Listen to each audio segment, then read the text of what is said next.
फिर निवेदन करूंगा, सावन का महीना लगते से ही मेरी जीजियों से निवेदन है, 1 लोटा जल नहीं, कितना, 2 लोटा जल, दोनों हाथ में भरा हुआ। घर से निकलो तो 2 हाथ में हो, बाहर निकल कर भले फिर एक के ऊपर एक रख लो, मना नहीं।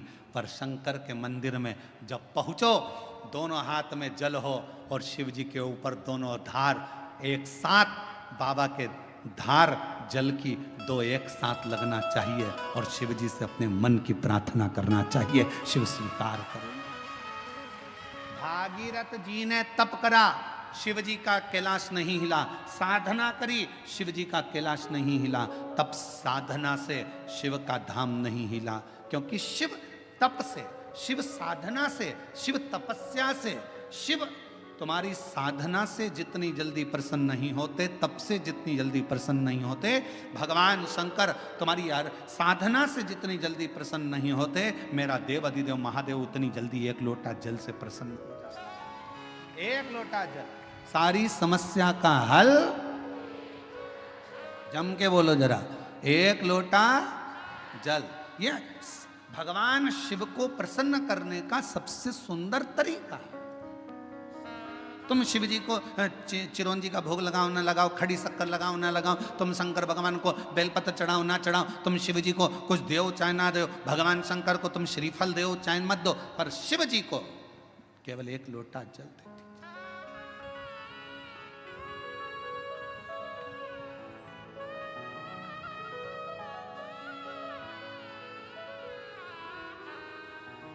छत्तीसगढ़ में एक बहन ने एक प्रश्न लिख के भेजा था कि भगवान के मंदिर में नारियल क्यों तोड़ा जाता है।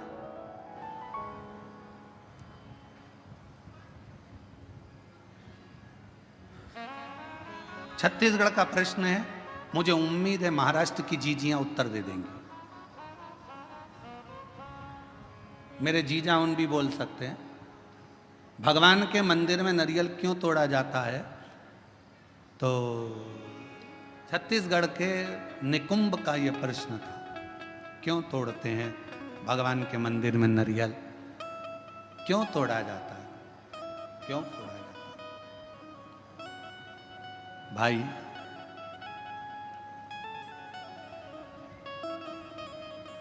कहा तो कहा भगवान को प्रसन्न करने के लिए, पर हमसे अगर हमारे हम अब इस जगह पर हम हमारे शिव पुराण की बात नहीं कर रहे हैं, हम हमारे दिल की बात कर रहे हैं, हमारे मन की बात कर रहे हैं। ये हम हमारे मन से कर रहे हैं कि जीजी ने पूछा कि भगवान के मंदिर में नारियल क्यों तोड़ा जाता है, तो शायद मेरा दिल कहता है कि भगवान भी कहते होंगे,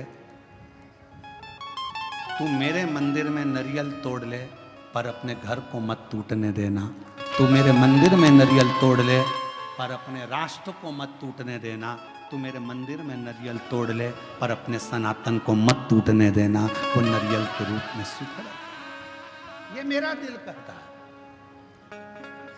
किसी को गलत लगे तो मैं क्षमा चाहता हूं इस बात के लिए, पर मेरा मन कहता है कि मेरा शिव कहता होगा, मेरे राम कहते होंगे, मेरे हनुमान कहते होंगे, मेरे भगवान कहते होंगे कि मेरे सामने तू नारियल तोड़ ले पर अपना घर मत टूटने देना, मेरे सामने तू नारियल तोड़ ले पर सनातन धर्म मत टूटने देना, मेरे सामने नारियल तोड़ ले पर हिंदू धर्म मत टूटने देना, और मेरे सामने नारियल तोड़ ले पर मेरे राष्ट्र को मत टूटने देना। मुझे स्वीकृत है।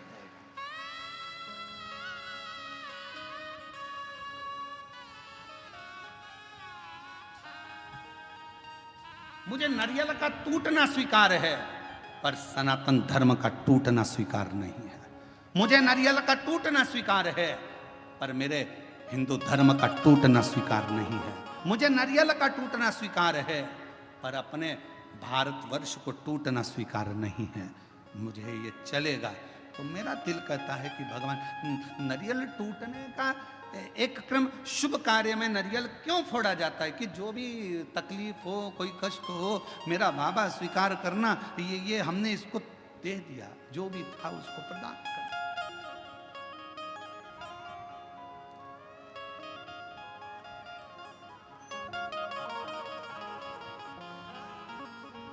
और इसीलिए शायद एक रहोगे तो सेफ रहोगे, शायद दुनिया के लोगों के लिए नारा इसीलिए एक बाबा ने दे दिया उत्तर प्रदेश के, इसीलिए उत्तर प्रदेश के एक बाबा जी ने नारा दे दिया कि एक रहोगे तो सेफ रहना है तो एक रहना। पर अभी बहुत विचित्र, बहुत बड़ा एक चक्रव्यूह रचा जा रहा है समाजों को तोड़ने के लिए। एक बहुत बड़ा चक्रव्यूह रचा जा रहा है, हम ये समाज के हैं, हम वो समाज के हैं, ऐसा हो गया वैसा हो गया। मेरा तो हाथ जोड़कर निवेदन है, इन सब बातों को भूल जाओ। हम सनातनी हैं, हम हिंदू हैं, हम एक रहें, इससे बढ़कर मत टूटो। जरा से वोट बैंक के चक्कर में समाजों में ना टूटा जाए।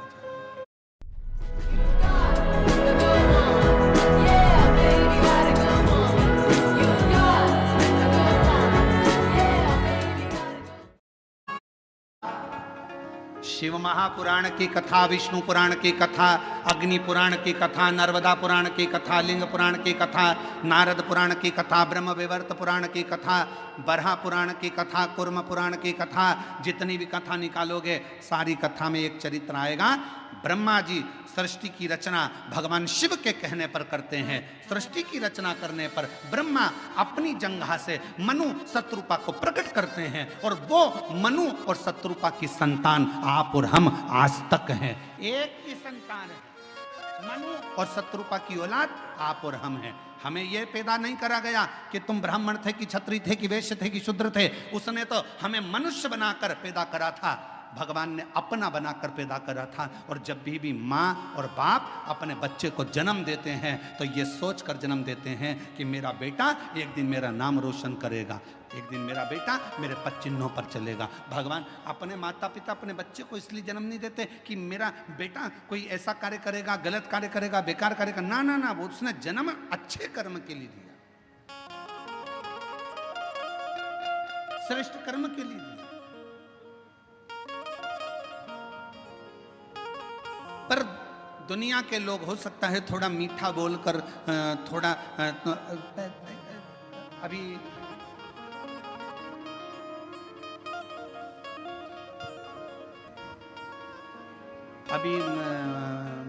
बहुत अच्छे अच्छे फल आ रहे हैं बाजार में, बहुत अच्छे अच्छे आ रहे हैं।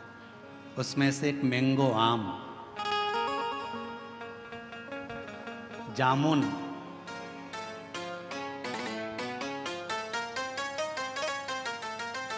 केला, पपीता, बहुत अच्छे अच्छे फल आ रहे हैं। जाम, अमरूद, बहुत अच्छे फल। फल वाले के पास जाकर फल खरीदिए। फल भी हमको प्रेरणा देते हैं, फल हमको ज्ञान देते हैं।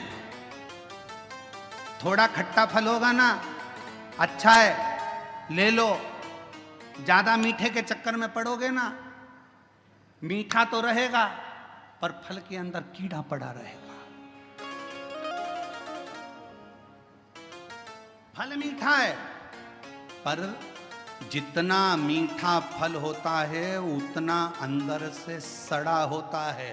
जितना मीठा फल होता है उतना अंदर में कीड़ा होता है। इसलिए ज्यादा मीठा बोलने वालों से सावधान रहना। ये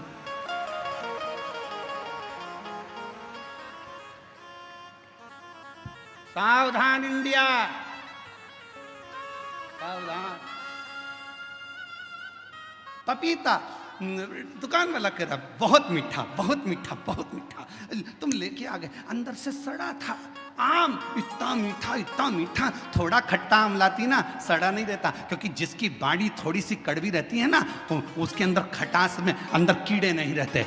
मुंह से बोल दिया सफाचट, एक बार बोल दिया, बेकार लगे अच्छा लगे, क्योंकि खट्टा खट्टा है, जो है कड़वा कड़वा है, जो है। पर मीठा फल अंदर कीड़ा बैठा रहता है, मीठा फल अंदर से सड़ा रहता है। इसलिए थोड़ी सावधानी रखना। दुनिया के लोग कहें बहुत मिलेंगे आपको, बहुत आते रहेंगे लोग बाग, तुम्हारे से बहुत मीठी मीठी बातें करेंगे, बहुत मीठा बोलेंगे, और बाद में तुमसे कहेंगे क्यों थोड़ा मीठा। तुम देखना जिसको पैसे की ज़रूरत होती कितना मीठा बोलता है, जी जी, जीजा जी, जीजा जी, और पैसा लेके चले गया 5-10 हज़ार, उसके बाद तुम मांगने जाओ तब खा के भग रहे हैं, लौटा देंगे। व्यर्थ की बात नहीं करना, रिश्तेदारी में फालतू की फूट मत डालो, हम आएंगे देंगे, मना नहीं कर रहे। अरे मिठास में कीड़ा हो सकता है, मिठास,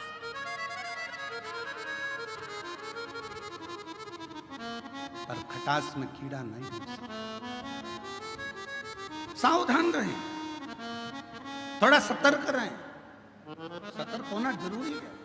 मेरे शंकर भगवान की कथा कहती है शिव जी का कैलाश धाम नहीं हिला, बहुत तप करा, भागीरथ जी ने साधना करी, तप करा, पर भगवान शंकर का कैलाश नहीं हिला, क्योंकि उनने तप करा था। अगर तप की जगह पर एक लोटा जल लेकर पार्थिव लिंग का निर्माण कर कर शिव जी को जल चढ़ा देते, मेरा शंकर सामने प्रकट हो जाता। और आखिरी में भागीरथ जी ने देखा शिव जी प्रकट नहीं होते, तब भागीरथ बाबा ने वही किया जो आप करते हैं, एक लोटा जल मेरे भागीरथ बाबा ने शिव को हृदय का जल चढ़ाना प्रारंभ करा, तो शिव सामने आकर प्रकट हो गए। मांग तुझे क्या चाहिए भागीरथ, बोल तुझे क्या दूं, क्या दूं। तो भागीरथ बाबा ने कहा प्रभु बस गंगा जी पृथ्वी पर आना चाहती हैं, पृथ्वी पर आएंगी तो पाताल में चली जाएंगी, आप कृपा करो कि ये गंगा को अपने जटा में झेल ले। शिव जी ने कहा जटा में, हाँ।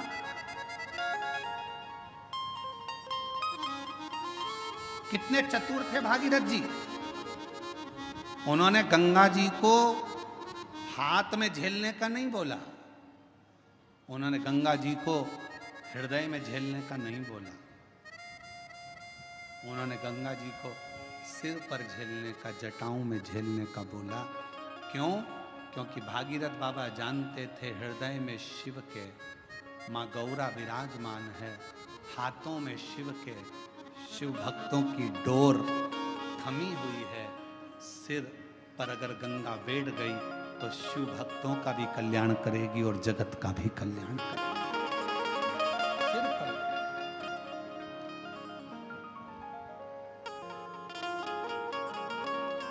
और मैया ओ गंगा मैया, मैया ओ गंगा मैया,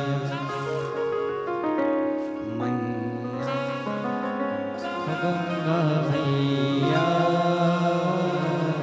मैया ओ गंगा मैया। ये जगत का कल्याण करने वाली गंगा, जगत का उद्धार करने वाली गंगा। फिर किसी ने एक बार प्रश्न किया था क्या शिव जी को गंगा का जल अधिक प्रिय है? शंकर भगवान को गंगा का जल अधिक प्रिय है? तो शिव महापुराण की कथा कहती है शंकर भगवान को तुम अपने घर का जल चढ़ा दो, शंकर भगवान को तुम्हें जो जल मिले वो चढ़ा दो, क्योंकि शंकर के ऊपर जब जल चढ़ता है चढ़ते से ही वो जल गंगा जल बन जाता है। अलग से गंगा जल की जरूरत शिव को नहीं, शिव को अलग से गंगा जल की जरूरत नहीं, तुमने चढ़ाया वो जल अमृत बन गया। हम तो कई बार लोगों से कहते तुम्हारे बच्चे की तबीयत खराब है, तुम्हारे बच्चे को तकलीफ है, डॉक्टर को दिखाओ। तुम्हारे घर में अगर किसी को तकलीफ है डॉक्टर को दिखाओ, वो जांच का बोले जांच कराओ, दवाई का बोले दवाई खिलाओ, और उसके साथ एक काम जरूर करो, डॉक्टर का इलाज भी करवाओ, साथ में एक कटोरी में जल लो और जल लेकर भगवान शिव का मंत्र का उच्चारण करो, नमः शिवाय, नमः शिवाय, षडाक्षर मंत्र बोल लो, ओम नमः शिवाय, या त्र्यंबक मंत्र बोल लो, और या त्र्यंबक मंत्र ना तो श्री शिवाय नमस्तुभ्यम मंत्र का जप करते जाओ 108 बार जप कर कर जो जल है वो अपने बच्चे को थोड़ा थोड़ा पिलाना प्रारंभ करो, या उस जल से उस बच्चे के शरीर पर लगाना प्रारंभ करो। वो जल भी सिद्ध हो जाता है मंत्रों की प्रबलता में। डॉक्टर को भी दिखाओ, डॉक्टर का भी इलाज करवाओ, दवाई दे दवाई खिलाओ, जांच का बोले जांच कराओ, पर साथ में शिव पर करा हुआ विश्वास, मंत्रों का उच्चारण, शिव तत्व का नाम सुख प्रदान करता है। एक पत्र है, अच्छा है।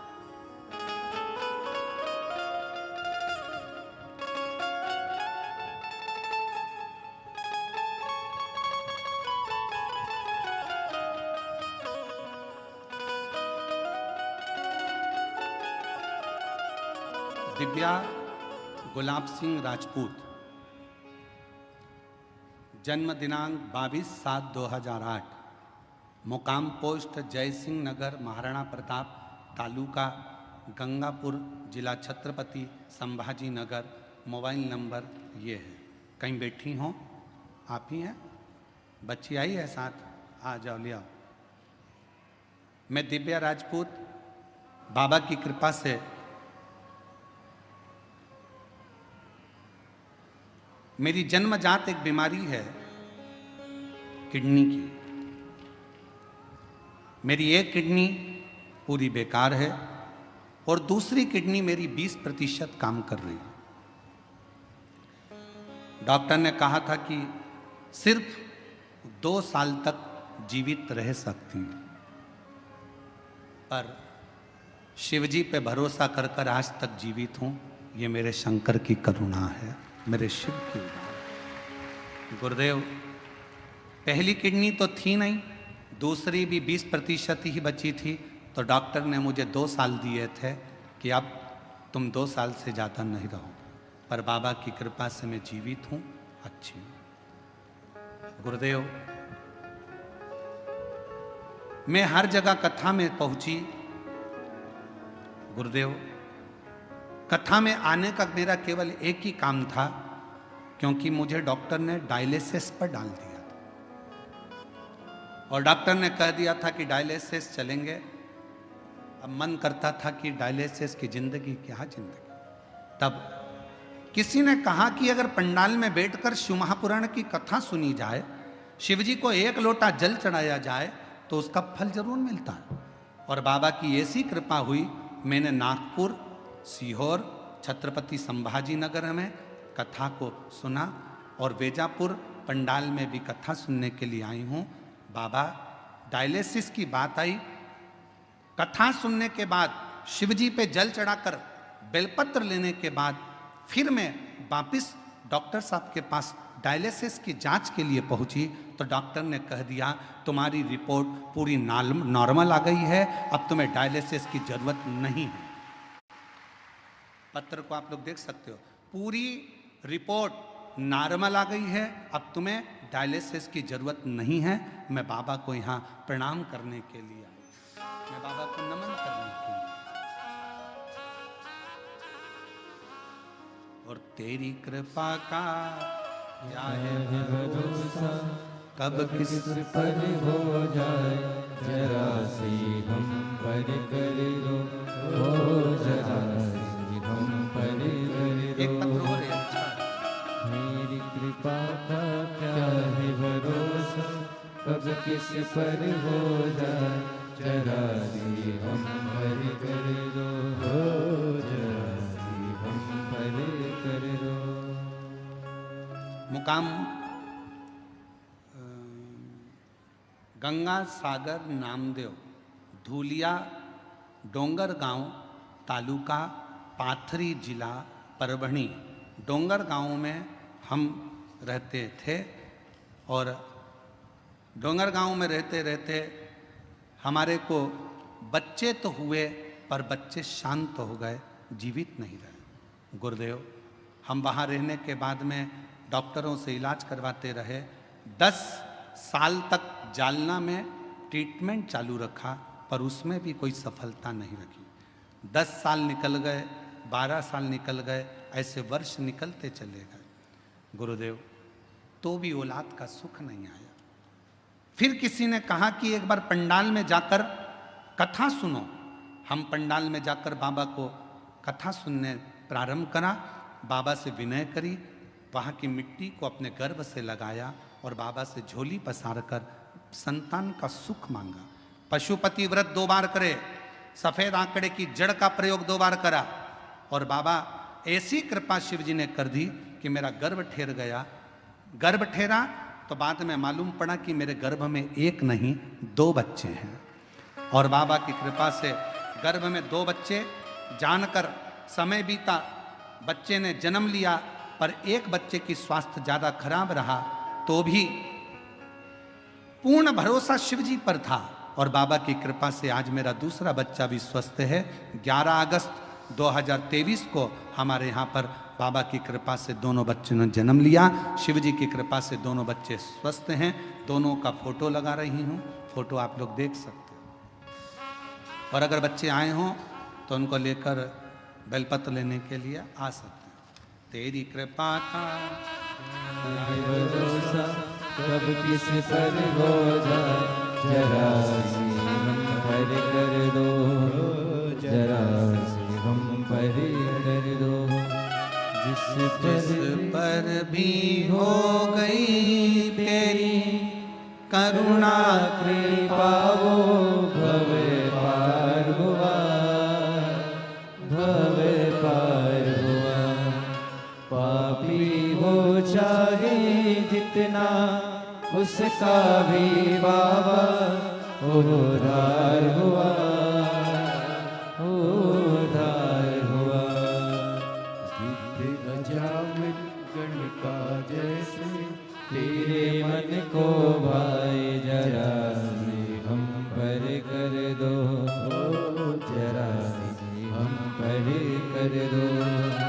बेटी की एक किडनी तो जन्म से ही नहीं है, दूसरी किडनी 20% खराब हो गई थी। डॉक्टर ने 2 साल जीवित रहने का बोला था। बाबा पे भरोसा करती करती कथा सुनना और अभी कथा में आने से पहले 15 दिन पहले जांचें कराई। शिव जी की कृपा से किडनी ने काम करना प्रारंभ करा और अब रिपोर्ट नॉर्मल हुई। शिव की कृपा, शिव की, शंकर शंकर।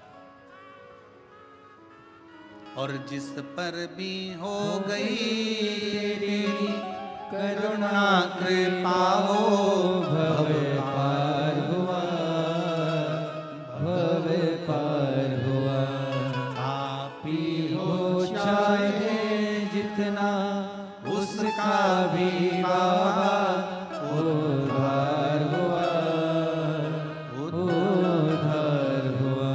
गिद्ध अजामिल गणिका जैसे तेरे मन को भाई, जरा सी हम पर कर दो, जरा सी हम पर कर दो।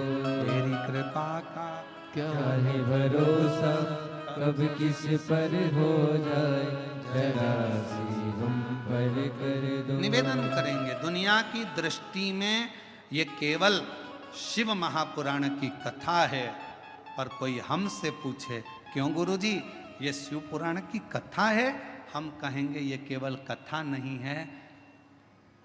बेटा और बेटी अपने बाप से बात कर ले शंकर भगवान से, ये वो शिव तत्व की आनंद है। उससे कहो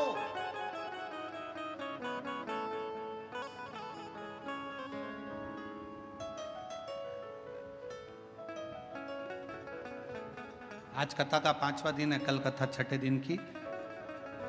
कल की कथा को हम लोग शिवरात्रि कहते हैं और 7वें दिन की कथा सुबह 8 बजे से 11 बजे तक हो जाएगी।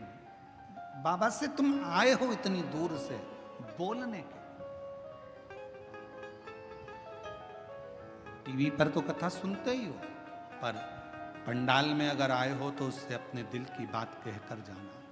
बाबा सब दुख काटना, तेरे चरणों की प्रीत देना, भक्ति देना, विश्वास देना और अंदर शक्ति देना कि मैं आगे बढ़ता चले जाऊं और तेरे चरणों का स्मरण करता चले जाऊं। उससे विनय करो।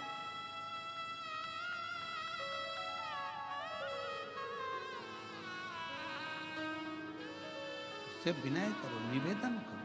सुने।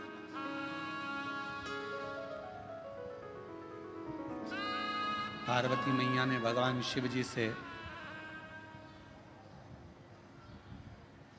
कहा,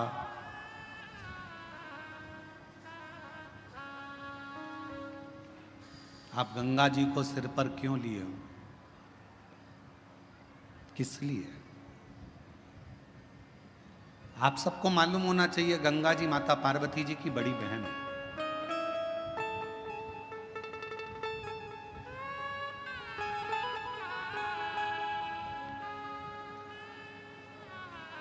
जितना प्रेम माता पार्वती जी भगवान शिव से करती थी, उससे दुगना प्रेम मां गंगा शंकर जी से करती थी। दुगना प्रेम मां गंगा शिव जी से करती थी।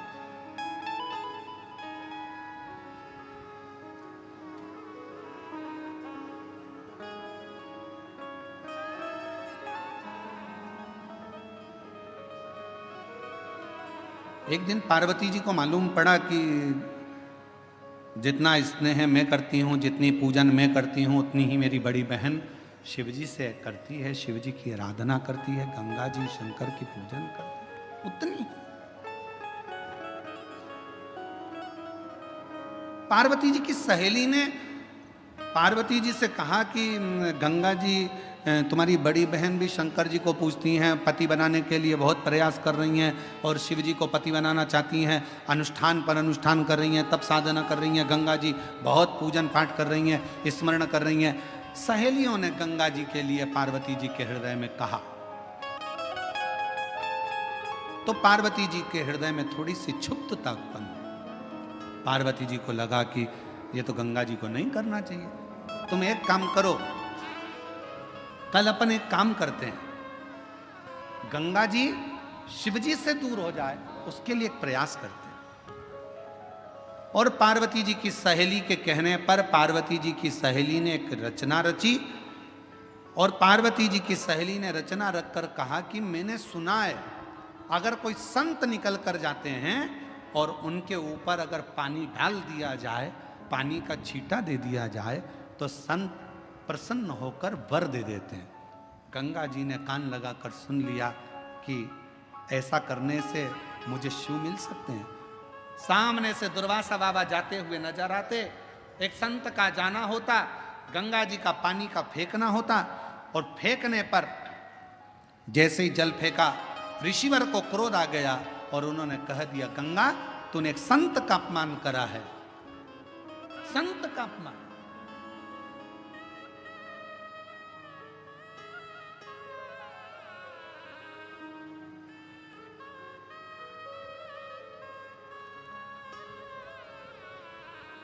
गंगा जी ने हाथ जोड़ लिया,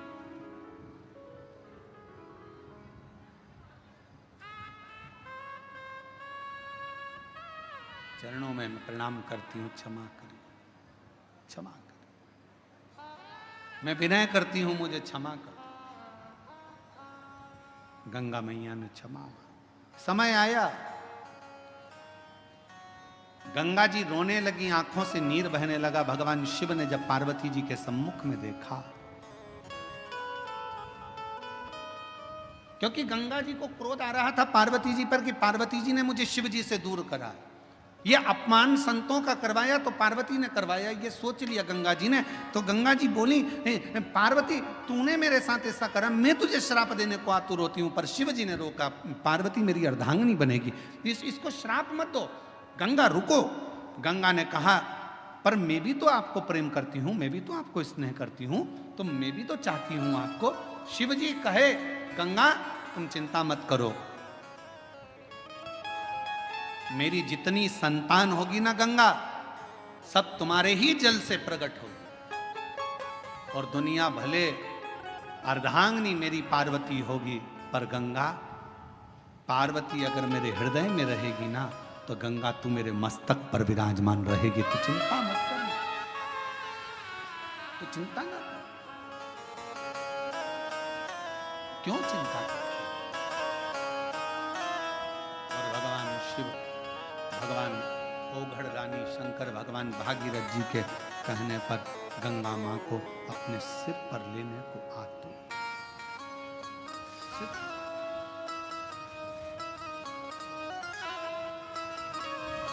क्या नहीं देता? भागीरथ जी ने जो मांगा भागीरथ जी को दिया, लंकापति रावण ने जो मांगा वो लंकापति रावण को दिया।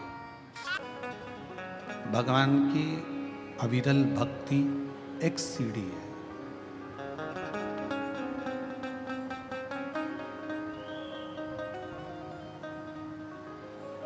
आप जिस भी देवता की आराधना करें, चाहे आप राम जी की आराधना करें, चाहे आप कृष्ण भगवान की आराधना करें, चाहे आप शिव जी की आराधना करें, चाहे आप देवी की आराधना करें, चाहे आप किसी देवता की आराधना करें, पर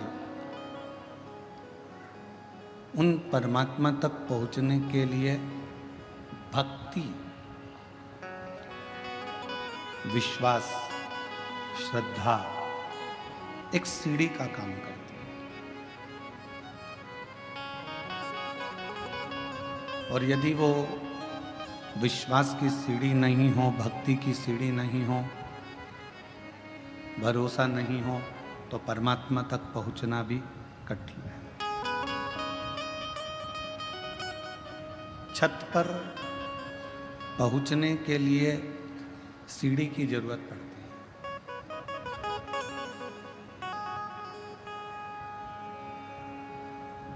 छत तक पहुंचने के लिए एक सीढ़ी की जरूरत पड़ेगी, पर परमात्मा तक पहुंचने के लिए सीढ़ी की नहीं, भगवान की अविरल भक्ति की जरूरत पड़ती है।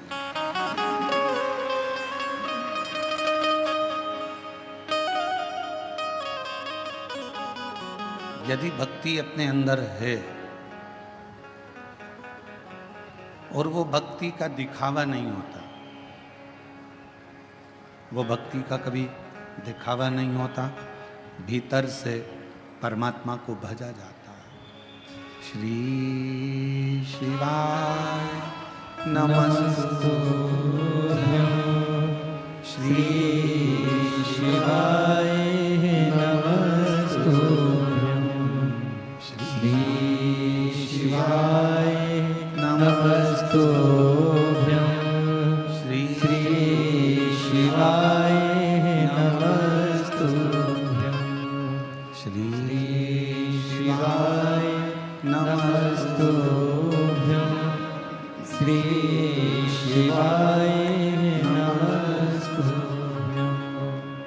यदि छत तक जाना है तो सीढ़ी की जरूरत होगी। आवाज क्लियर नहीं आ रही है, खींच कर बोलना पड़ रहा है, गला पकड़ रहा है।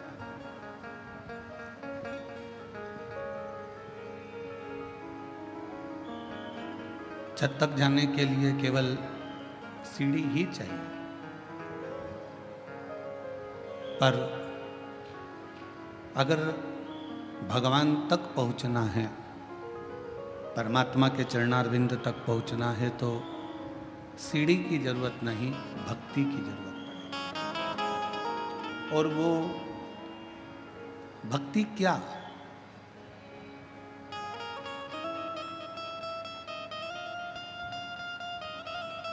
माँ शबरी अम्बा जब राम जी महाराज के सामने आती हैं,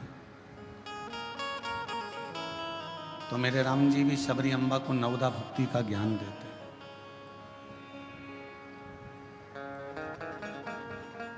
कि प्रथम भक्ति संतन कर संगा,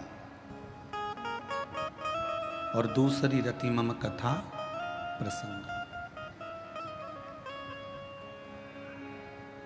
मेरे राम जी ने माँ शबरी अम्बा को सबसे पहली भक्ति कही है सत्संग करना।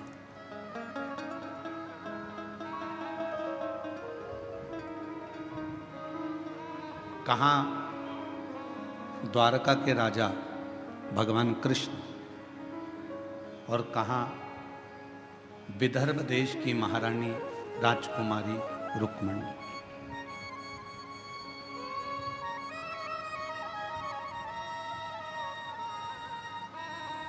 ना तो कभी रुक्मणी जी ने भगवान कृष्ण को देखा था, ना कभी रुक्मणी जी भगवान कृष्ण से मिली थी, ना कभी रुक्मणी जी ने भगवान कृष्ण से मुलाकात की थी, ना रुक्मणी जी ने भगवान कृष्ण का चेहरा देखा था, ना रुक्मणी जी ने भगवान कृष्ण से कभी बात की थी।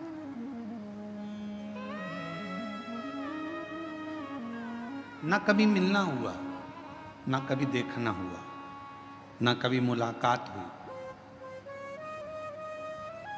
फिर रुक्मणी जी के दिल में, रुक्मणी जी के हृदय में भगवान श्री कृष्ण के प्रति भाव कैसे जाग गए?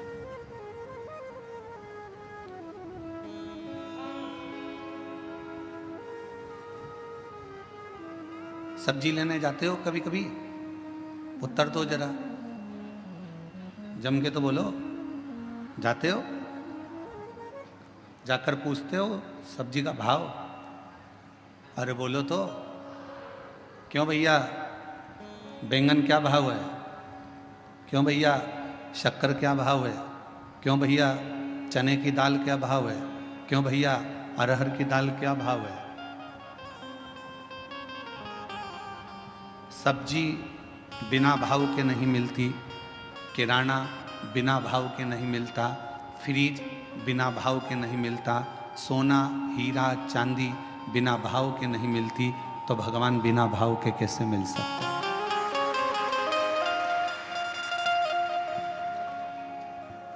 वो बिना भाव के कैसे मिले?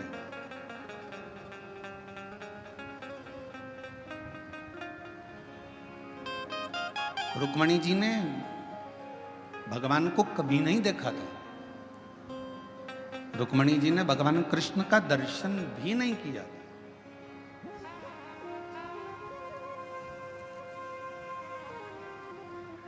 ना मुलाकात की, ना दर्शन किया, ना मिले, ना देखा, कुछ भी नहीं। फिर रुक्मणी जी के दिल में भगवान कृष्ण के प्रति इतना प्यार, इतना प्रेम कैसे प्रकट हुआ?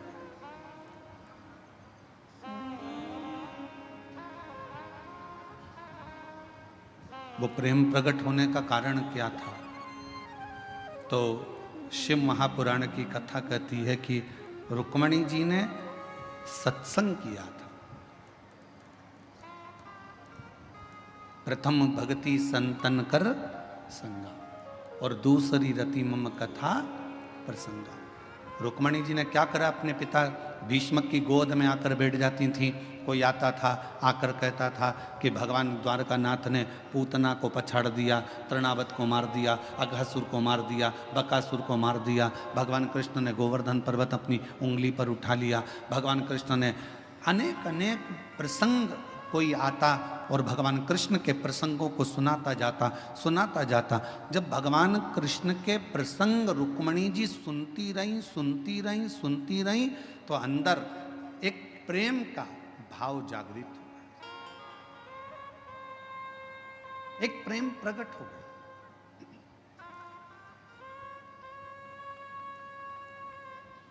किसी व्यक्ति के बारे में आपसे अगर बार बार कहा जाए ना, वो व्यक्ति ऐसा है, वो व्यक्ति ऐसा है, वो व्यक्ति ऐसा है, तो मन में भाव जागृत होगा। एक बार उससे मिले तो अपन देखें तो सही, एक बार चलो।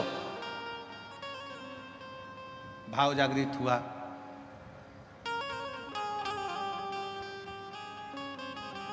कल हम विशाल संचेती जी से कह रहे थे कि विशाल जी, आप 2-4 बार तो कुबरेश्वर धाम आ गए होगे। तो विशाल संचेती जी कह रहे थे, नहीं गुरु जी, 2-4 बार नहीं, ना जाने कुबरेश्वर धाम पर क्या है, मैं 8 से 10 बार कुबरेश्वर धाम पहुंच गया बाबा के धाम पर होकर।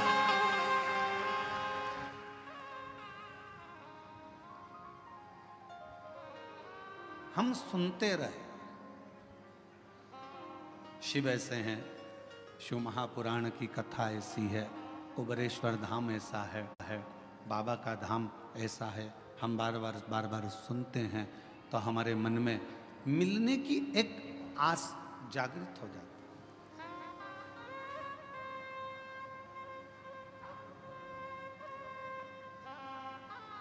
लड़का लड़की से शादी करने को तैयार नहीं था। लड़के ने सोचा था अभी मैं पढ़ाई करूंगा, अभी शादी वादी नहीं करूंगा। पर लड़के की बहन ने लड़के की माँ ने, लड़के के रिश्तेदारों ने लड़की की खूबियां बताना प्रारंभ करी। इतनी बढ़िया है, ऐसी है, इतनी जोरदार, लंबे लंबे बाल हैं, बड़े बड़े आँख है, उसके सिर पर बिंदी अच्छी लगती है, पढ़ी लिखी है, उसने ये एजुकेशन करा है, ये कोचिंग करी है, ये जानती है, सिलाई जानती है, कढ़ाई जानती है, बनाई जानती, सब जानती है, उसको सब आता है। तो लड़के के मन में आया, जब इतनी तारीफ कर रहे हैं तो एक बार जरा मिलने में जाता क्या है, मिले तो सर।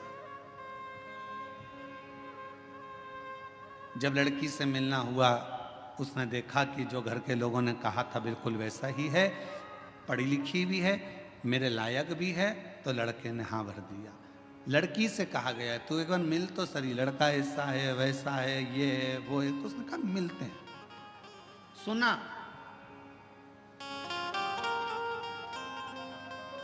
सुना तो प्रेम जागृत हुआ। अब आप लोग क्या कर रहे हो, शिव महापुराण की कथा को सुन रहे हो। किसका चरित्र सुन रहे हो, देवादिदेव महादेव का, भगवान शंकर का।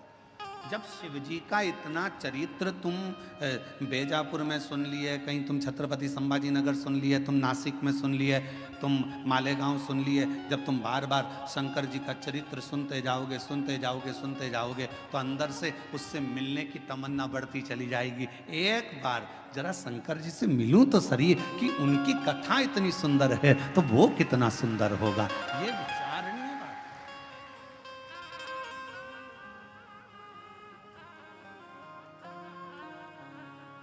हमारे दीनानाथ जी एक लाइन गाते हैं, तेरी प्रतिमा इतनी सुंदर, तू कितना सुंदर।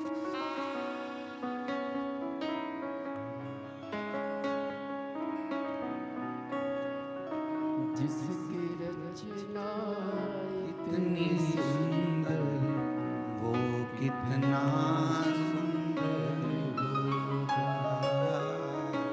वो कितना सुंदर होगा। जरा विचार करिए, उसकी केवल कथा सुनिए, केवल कथा।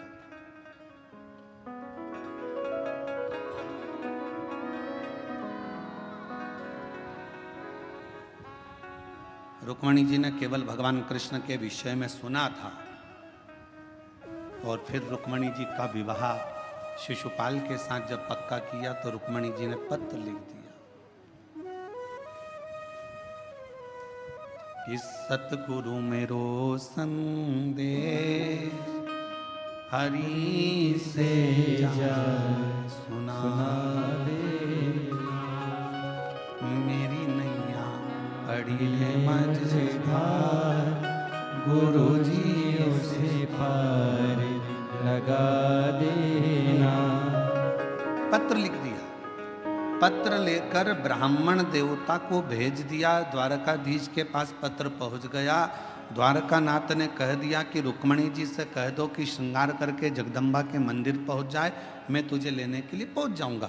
रुक्मणी जी ने केवल सुन रखा था, भगवान को देखा नहीं था, पत्र भेज दिया, और वो पत्र के माध्यम से भगवान रुक्मणी को लेने के लिए आ गए। शिव महापुराण की कथा भी यही कहती है कि प्रथम भक्ति संतन कर संगा, दूसरी रति मम कथा प्रसंगा। ये दो भक्ति की सीढ़ियां हैं। अगर किसी ने कथा सुनना प्रारंभ कर दी और कथा सुनते सुनते अपना चित्त, अपना मन भगवान में लगाना प्रारंभ कर दिया, तो समझ लो कि शिव जी को मिलने में देरी नहीं होगी, भगवान शंकर जरूर।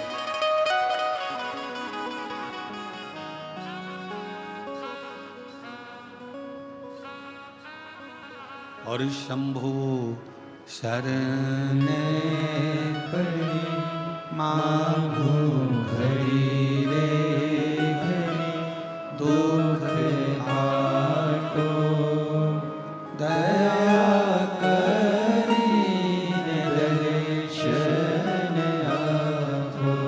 ओ शंभु शरण पड़ी मांगो घड़ी रे घड़ी, दुख काटो दया करी दर्शन सब कुछ सुनते सुनते भगवान का भजन करते करते करते करते आप उसके करीब में पहुंच गए।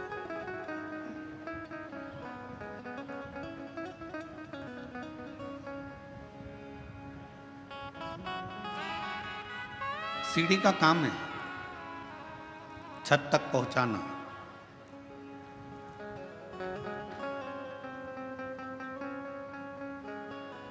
भगवान की कथा का काम है आपको भगवान के चरणारविंद तक पहुंचाना। सीढ़ी केवल आपको छत तक पहुंचाएगी, पर भगवान की कथा आपको भगवान के चरणारविंद तक पहुंचाकर ही रहेगी, परमात्मा तक पहुंचाएगी।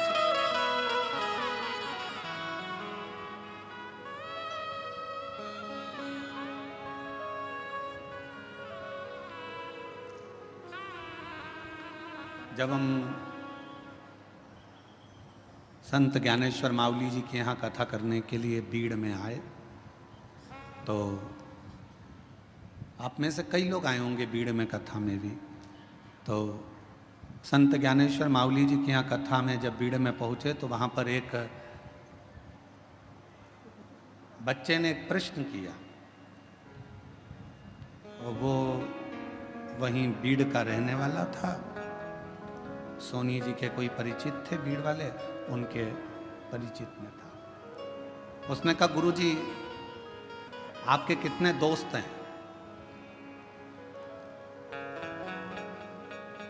आपके कितने मित्र हैं? हमने पूछा पहले तुम बताओ कि तुम्हारे कितने मित्र हैं। तो कहा, गुरुजी हमारे तो बचपन के 4-6 हैं, और इसके बाद हमारे कॉलेज के भी 2-4 हैं। अब कल हमारे वो विशाल जी के बेटे अर्नव जी भी, वो भी अपनी मित्रों की मंडली को लाए थे। तो हमने उनसे भी, वो कह रहे थे कि हमारे मित्र आपसे मिलना चाहते हैं गुरुजी। तो हमने पूछा तुम्हारे कितने मित्र हैं? तो कहा है कभी 8 रहते हैं, कभी 6 रहते हैं। हमने कहा घटते बढ़ते कैसे रहते? तो कि 2-1 बाहर चले जाते हैं तो 6 हो जाते हैं, और वापिस आ जाते हैं तो 8 हो जाते हैं। हमने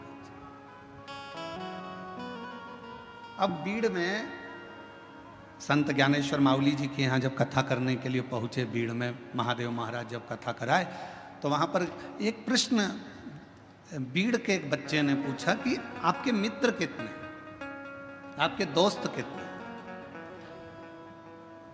हम उस समय पर थोड़ा जल्दी में थे, आखिरी दिन की कथा थी। अब आखिरी दिन की कथा तो आपको मालूम ही है कि कल की कथा तो यही टाइम पे होगी कल, क्योंकि कथा की क्या है, शिवरात्रि है कथा की, और परसों के दिन सुबह 8 बजे से 11 बजे तक कथा हो जाएगी। 11 बजे के बाद जाने की तैयारी हो जाती है, तो इतना समय रहता नहीं, हम उत्तर नहीं दे पाए। तो वो बेटा अगर कथा सुन रहा हो तो हम कहेंगे उसने प्रश्न किया कि आपके कितने मित्र हैं, आपके कितने दोस्त हैं? तो मैं उससे कहना चाहूँगा, शरीर के और धन के ढेरों दोस्त हो सकते हैं, पर मन का तो केवल एक शिव ही दोस्त है।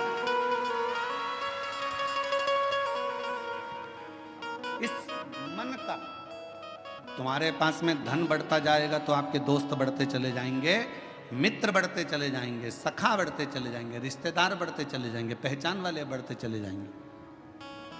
तन अच्छा है, शरीर में कोई रोग नहीं है, तो तुम्हारे दोस्त बढ़ते चले जाएंगे। शरीर में अगर एक भी रोग आ गया, तुम हॉस्पिटल में पड़ गए, और शरीर अगर बेकार होना चालू हो गया, धीरे धीरे दोस्त कम हो जाए। तन के और धन के दोस्त बहुत हो सकते हैं, पर मन का तो केवल एक ही दोस्त है, और वो देव अधिदेव महा, वो मित्र।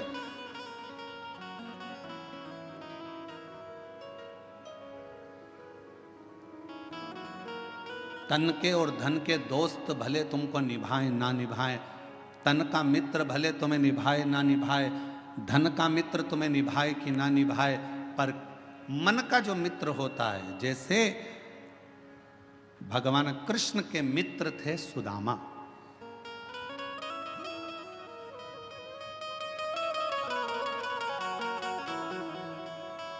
और सुदामा जी को निभाया भगवान कृष्ण ने। भगवान राम जी के मित्र थे निषाद राज, और निभाया भगवान राम ने। आप भी अपनी जिंदगी में एक मित्र शिव को बना लो। आप भी अपनी जिंदगी में एक मित्र देवाधिदेव महादेव को बना लो। और अगर शिव तुम्हारे मित्र बन गए तो ये निश्चित है कि तुम निभाओ कि ना निभाओ, पर मेरा देवाधिदेव महादेव तुमको निभाता जरूर। शंभु शरण पड़ी मांगो घड़ी रे घड़ी, दुख काटो दया करी दर्शन आपो। शंभु शरण पड़ी मांगो घड़ी रे घड़ी, दुख काटो दया करी दर्शन आपो। परमात्मा को अपना मित्र भी बना लो। कोई तो होना चाहिए जिससे आप अपने दिल की बात कर सको।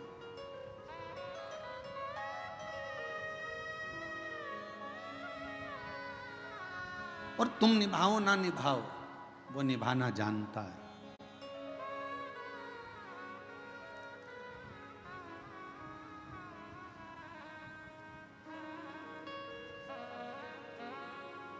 मनुष्य और भगवान में क्या अंतर है?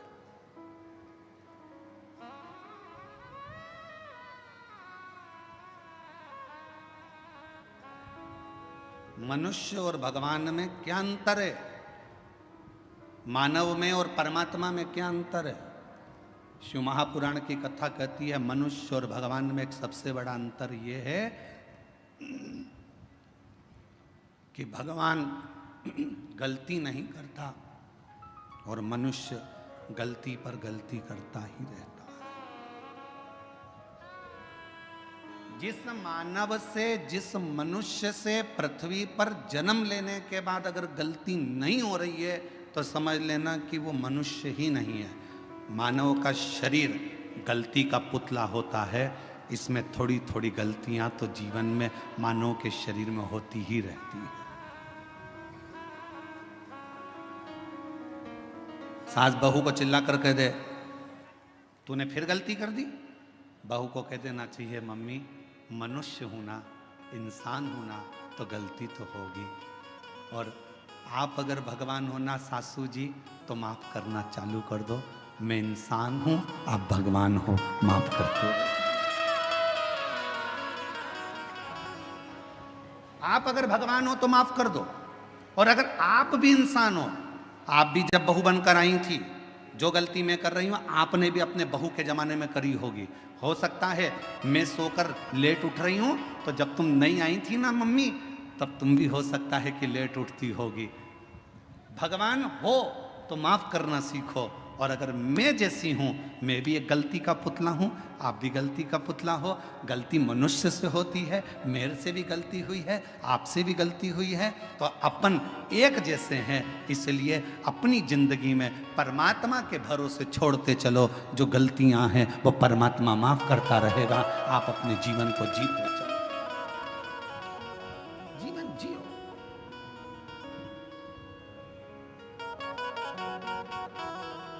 कोई तुमसे कह दे मैं गलती नहीं करता तो उसके पांव पड़ लेना, तुम तो भगवान हो जी, तुम तो भगवान हो। तुम ही में सब कुछ दिखता है। तुम ही राम हो, तुम ही कृष्ण हो, तुम ही शिव हो, तुम ही जगदम्बा हो।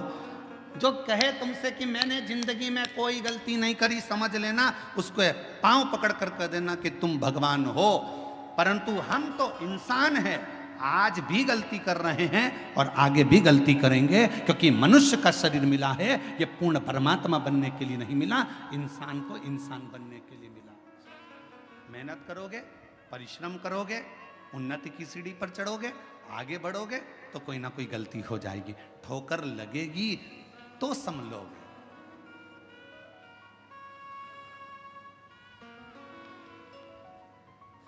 अच्छा बोलो री जीजियों, ओ बेजापुर वालियों, उत्तर देना। पहले दिन तुम कथा में आगे बैठने का रास्ता ढूंढ रही थी, बोलो सही है कि गलत है? दूसरे दिन तुम्हें रास्ता ढूंढने की जरूरत पड़ी क्या?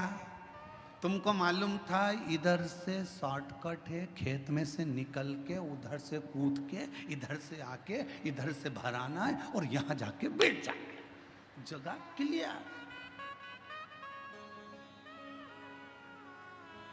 और तुम्हें रास्ता याद था तो तुमने क्या करा? अपनी रिश्तेदार को, वो कह रही थी उधर से, तू चुप है, अस्सी पे पल्लू वल्लू लेके और तू मेरे पीछे पीछे पीछे पीछे चल चल, और उसको भी रास्ते पे। अरे कितनी गंदगी हो रही, कीचड़।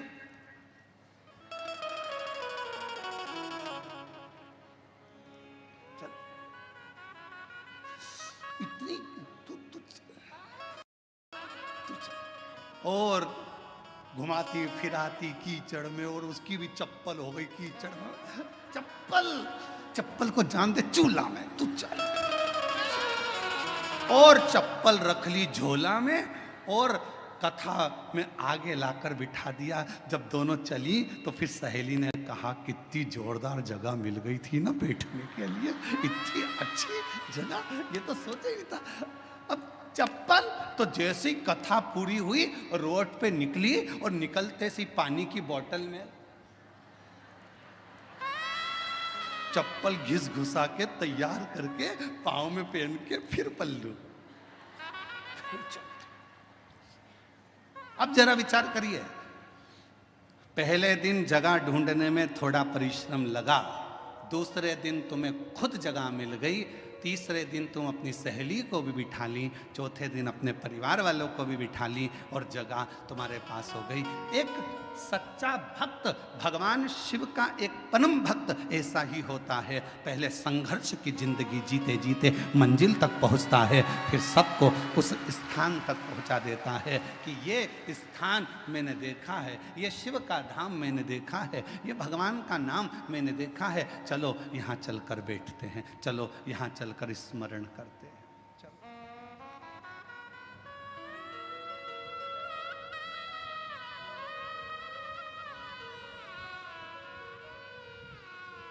कथा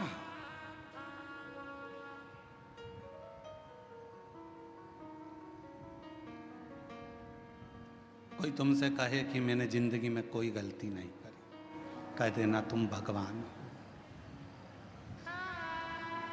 तुम भगवान हो।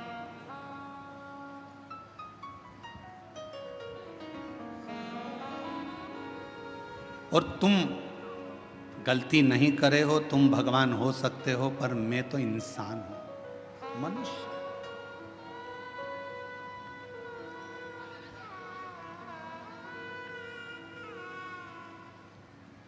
और मानव अगर गलती नहीं करेगा तो गलती करेगा कौन? कौन गलती? और कृपा की ना होती जो आदत तुम्हारी, तो सुनी ही अदालत तुम्हारी। गरीबों के दिल में जगह तुम न पाते, तो किस दिल में होती इबादत तुम्हारी, तो किस दिल में होती इबादत तुम्हारी। कृपा की न होती जो आदत तुम्हारी। तुम भगवान हो सकते हो, पर मैं तो इंसान की इंसान हूं। और फिर निवेदन है मेरी जीजियों, भगवान बनने की कोशिश भी मत करना, और इंसान को भगवान बनने का प्रयास भी नहीं करना चाहिए।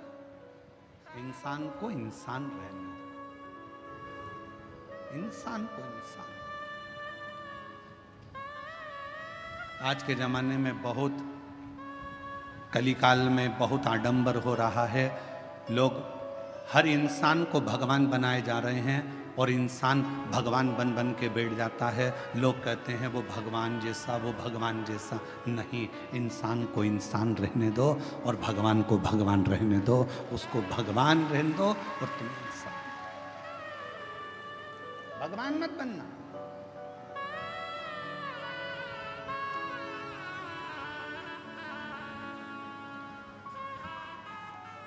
इंसान, उसे इंसान। गलती हो रही है, एक बार होगी, दो बार होगी, धीरे धीरे संभलते जाओगे, समझो। उसका काम है क्षमा करना और तुम्हारा काम है गलती करना। करो। गलती नहीं करोगे तो संभलोगे कैसे? एक पिता ने अपने बेटे से कहा, मैंने तुझे फैक्ट्री का काम सौंप दिया है, मैंने तुझे ऑफिस सौंप दिया है, मैंने तुझे पूरा काम सौंप दिया है। एक बात सुन लेना, घाटा नहीं लगना चाहिए। मैंने तुझे समझा दिया, पहले पूरा काम तुझे सौंप दिया है, पूरी फैक्ट्री तुझे सौंप दी है, पूरा व्यापार तुझे सौंप दिया है, घाटा नहीं लगना चाहिए। और बेटे ने काम करना चालू करा। काम करते करते उसकी कहीं बाहर देश में पहचान बढ़ गई। उसने अपना माल पूरा विदेश में बेच दिया, बेचा, और विदेश में माल अटक गया, अटका, पैसा अटक गया। मालूम पड़ा वो लड़का कर्जे में डूब गया। बाप ने कहा, मैंने पूरी फैक्ट्री तुझे दे दी थी, मैंने पूरी कंपनी तुझे दे दी थी, मैंने तुझे पूरा ऑफिस दे दिया था, और तूने कर्जे में लाकर छोड़ दिया, तूने कर्जे में लाकर डुबो दिया। बेटा कहता है, पापा गलती हुई है, सुधारूंगा, थोड़ा समय। अब पिता को चाहिए कि बेटे को बल दे, कोई बात नहीं, हो गई, मेहनत करना, फिर मेहनत करना, धीरे धीरे बढ़ना, हो सकता है फिर उन्नति की सीढ़ी पर चढ़ जाए। गलती बेटे के सामने हुई, बेटे ने फिर मेहनत करी। मेहनत करते करते बेटा जितना माल गया था उससे 1000 गुने माल का फिर मालिक बनकर बैठ गया। फिर बैठा। और अब वो बेटा गलती नहीं करता। क्यों? क्योंकि पहले माल भेजने में गलती हो गई थी, पहले ऐसे गलती हो गई थी, अब नहीं होगी। किसी किसी को तो भगवान भी पृथ्वी पर जन्म देने के बाद सोचता है, इसको तो भेजना ही नहीं था तो अच्छा था। मालूम क्या था कि इतनी निंदा, इतनी बुराई, इतनी चुगली, इतने अपशब्द, इतनी गाली, इतना आड़ा टेढ़ा बोलेगी, इतना अपशब्द बोलेगा, ऐसा रहेगा, दिन भर बेकार काम करेगा, लोगों का दिल दुखाएगा। तो भगवान भी सोचता है, इसको एक बार तो जन्म दे दिया, अगली बार नहीं भेजना इसको, चाहे कुछ भी हो जाए, इसको 94 तरह के नरकों में पटक देना, पर पृथ्वी पर मत भेजना इसको। इतना झूठ, इतना छल, इतना प्रपंच, इतने गलत शब्द, इतना अपशब्द, इसको पृथ्वी पर मत भेजना। अब भेज दिया। और कृपा की ना होती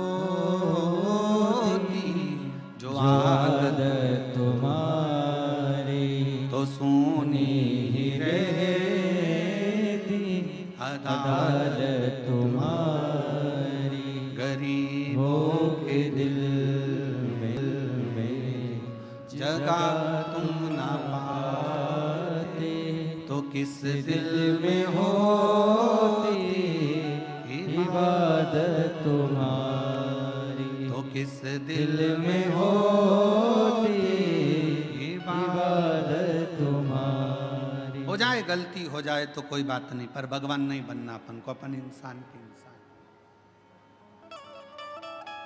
सत्संग, कथा, स्मरण भगवान के करीब में लेकर जाता।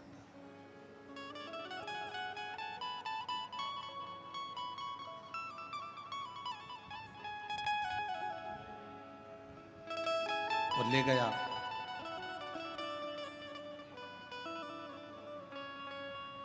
भागीरथ जी ने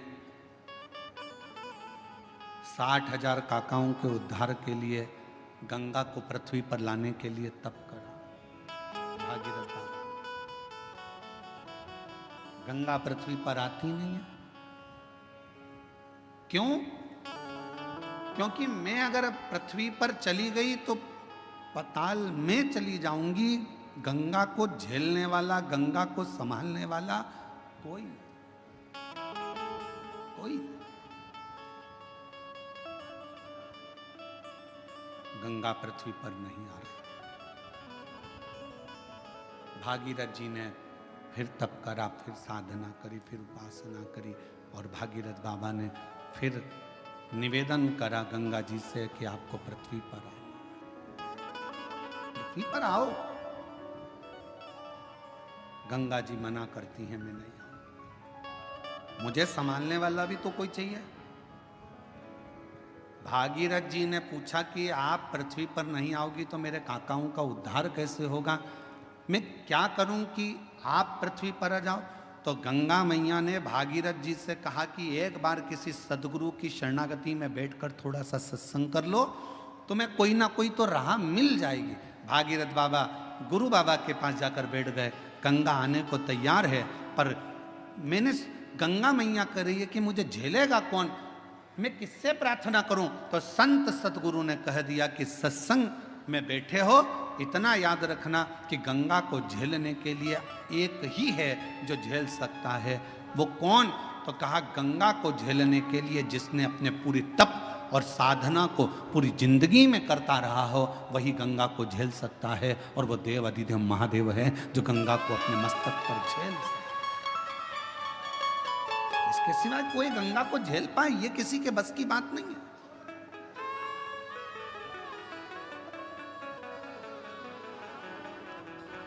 भागीरथ जी ने शिव जी की आराधना करी। बाबा भोलेनाथ जी से विनय करा।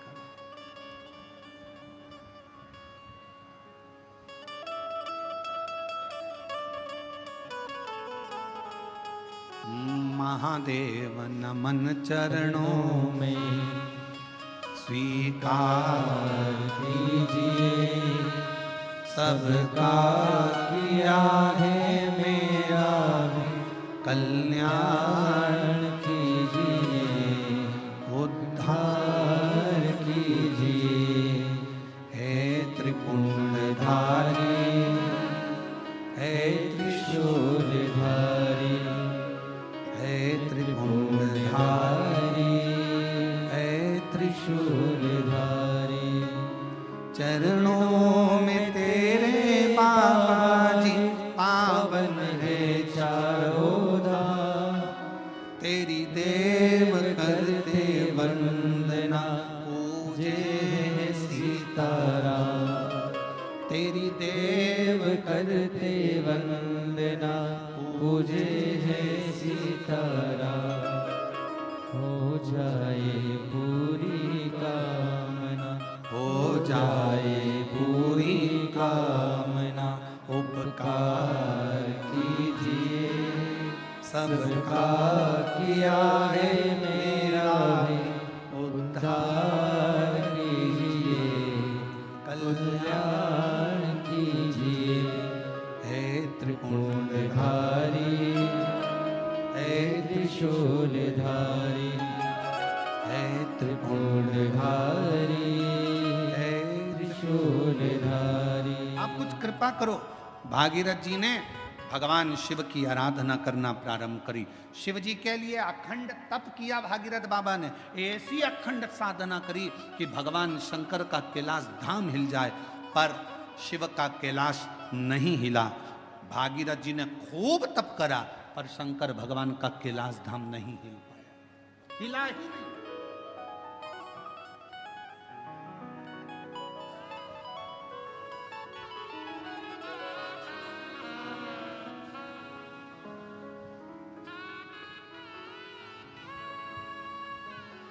शिवजी तुम्हारे तप से, शिवजी तुम्हारी साधना से, शिवजी तुम्हारी तपस्या से जितनी जल्दी प्रसन्न नहीं होते, शिवजी उतनी जल्दी एक लोटे जल से प्रसन्न हो जाते हैं।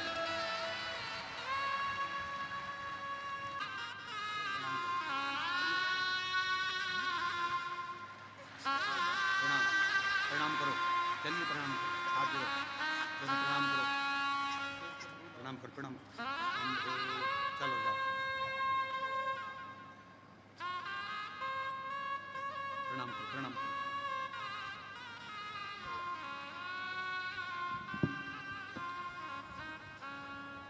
बच्चों का नाम है शिव और शंभू। जोरदार ताली।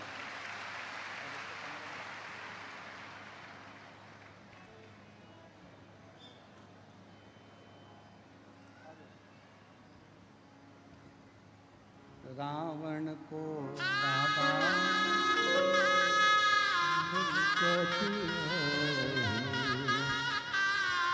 बस मार को अपने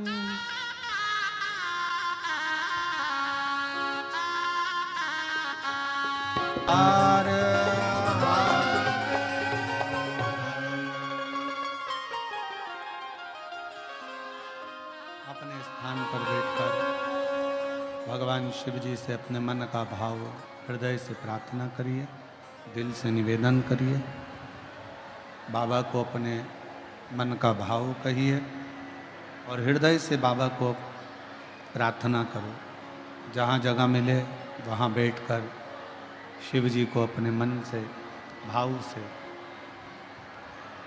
हृदय की बात कहिए। जहाँ भी जगह मिले वहाँ बैठ जाएं और दिल से बाबा को प्रार्थना करिए। सभी लोग साथ में बोलेंगे, विनय करेंगे, साथ में निवेदन करेंगे, प्रार्थना करेंगे।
बाबा देवादिदेव महादेव, भगवान शिव, ओगड़दानी, त्रिकालदर्शी, कैलाशी, विनाशी,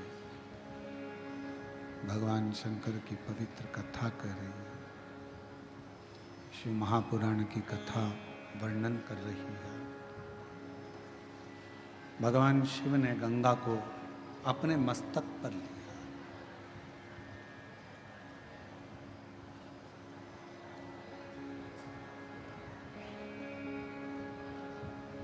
यदि जगत कल्याण की अगर कोई बात करे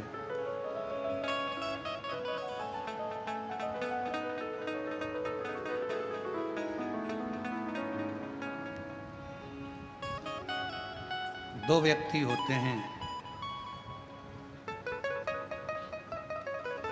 एक होता है ज्ञानी, दूसरा होता है अज्ञानी।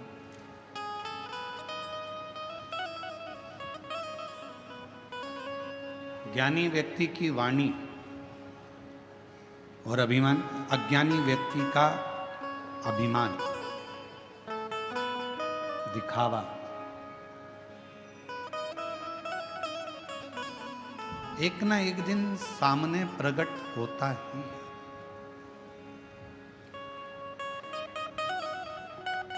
ज्ञानी की वाणी आपको बता देगी कि आप सामने वाला व्यक्ति कितना ज्ञानवान है।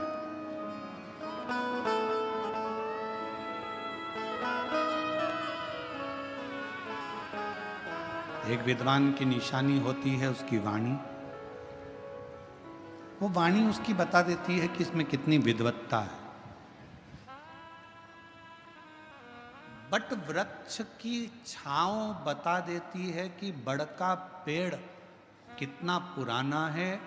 उस बड़ के पेड़ के नीचे की शांति बता देती है कि उसके नीचे शीतलता कितनी है। उसी तरह एक विद्वान व्यक्ति की वाणी आपको बता देती है कि उसकी वाणी की शीतलता कितनी है और उसके चरणों का सुख कितना है। अज्ञानी का दिखावा और ज्ञानी की वाणी।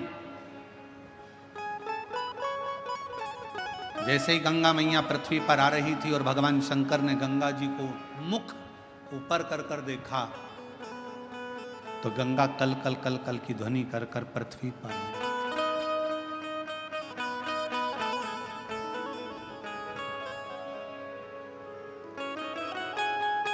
एकदम गंगा जी का नाद और तीव्र हुआ।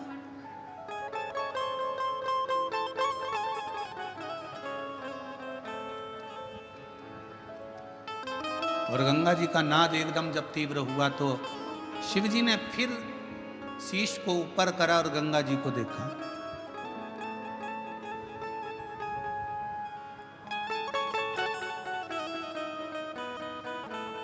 और जैसे ही गंगा भगवान शिव के जटा के करीब में आ गई, तब गंगा एकदम शांत हो गई, एकदम मौन,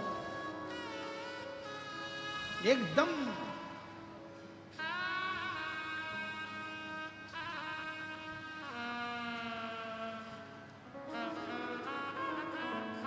पूछा भागीरथ जी ने गंगा जी से कि तुम इतना कल कल कर कर बहकर आ रही थी, इतना तीव्र से तुम्हारी गर्जना हो रही थी, इतना तेज बहाव के साथ तुम चिल्लाती चिल्लाती गर्जना करती, भयंकर नाद करती करती आ रही थी और शिवजी की जटा के करीब में आई और एकदम मौन हो गई। तो गंगा जी ने भागीरथ बाबा से कहा, मुझे मालूम नहीं था कि जो मुझे अपनी जटा में झेल रहा है वो कोई साधारण नहीं है। उसके करीब में जाते से ही एक मौनता धारण करने पर सब कुछ प्राप्त हो सकता है। वो शिव है, वो कर्पूर गौरम करुणावतारम संसार सारम भुजगेन्द्रहारम सदा वसंतम हृदयारविंदे भवं भवानी सहितं नमामि। नमः शिवाय। ओम नमः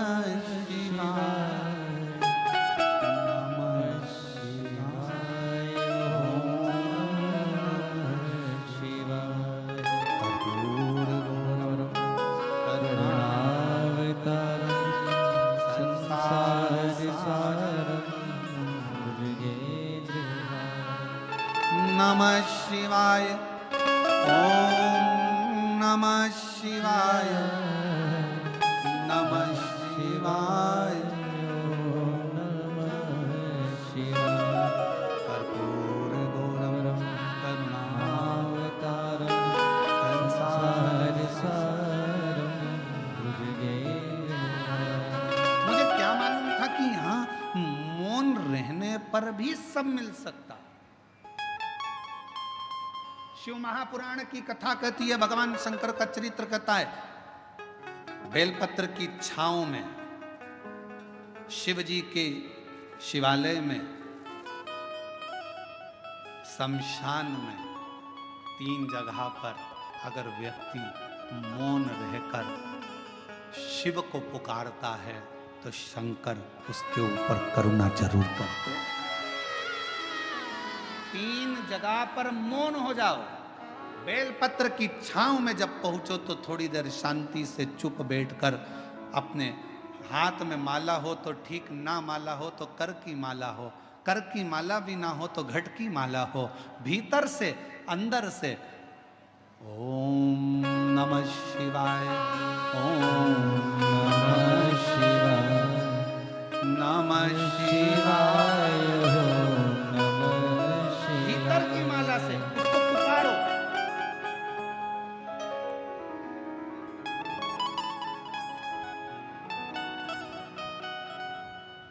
एक महिला बैठी है,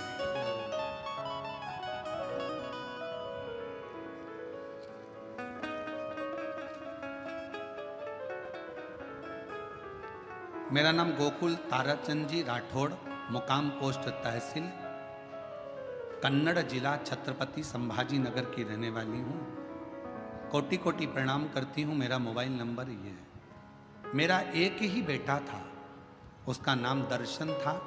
मेरा बेटा 18 साल का हो गया था, 12वीं क्लास में पढ़ रहा था, एग्ज़ाम दे चुका था, पढ़ाई में उत्तम था। बुखार आ गया, बुखार आया, डेंगू हो गया।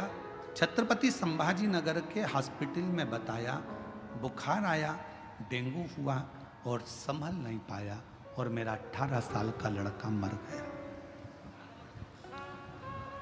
कहीं बैठी हो? गोकुल ताराचंद जी राठौड़, मुकाम पोस्ट तहसील कन्नड़, जिला छत्रपति संभाजी नगर, मोबाइल नंबर है, तो आ सकते। बेटा शांत हो गया। शांत होने के सालों निकलते चले गए, मन स्थिर नहीं था, पागल जैसी हो गई थी, पति भी वैसा ही हो गया था। कौन संभाले?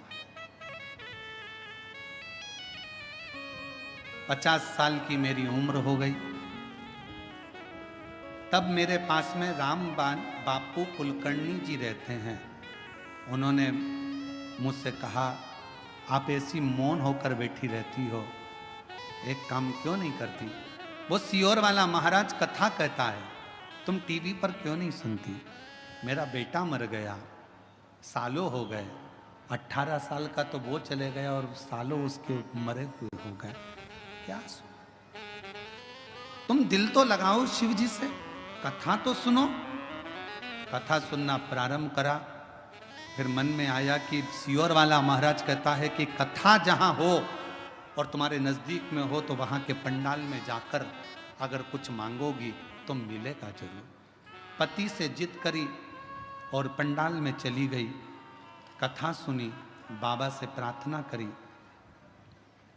वहां के एक पंडाल में नहीं, 5 पंडाल कथा सुनकर बाबा से एक ही प्रार्थना करती थी, मेरा बेटा चले गया, 50 साल की मेरी उम्र हो गई, कुछ कृपा करो। वहां की मिट्टी दुनिया के लोगों की दृष्टि में शिव पुराण कथा के पंडाल की केवल मिट्टी होगी, पर मैं जानती हूं वो मिट्टी नहीं, मेरे शिव के चरण की धूल होती है। बाबा के पंडाल की मिट्टी को पेट पर लगा लेती, 50 साल की उम्र, और बाबा से औलाद मांगती कि मेरा बेटा गया है, मुझे दे दे। और बाबा ने वो कृपा कर दी, आज मेरे बेटे को वापिस मेरे बाबा ने मुझे दे दिया। और मेरा बाबा की कृपा से मेरे घर में बेटे का जन्म हुआ है। मैं बेटे को लेकर यहाँ आई हूँ प्रणाम करने के लिए।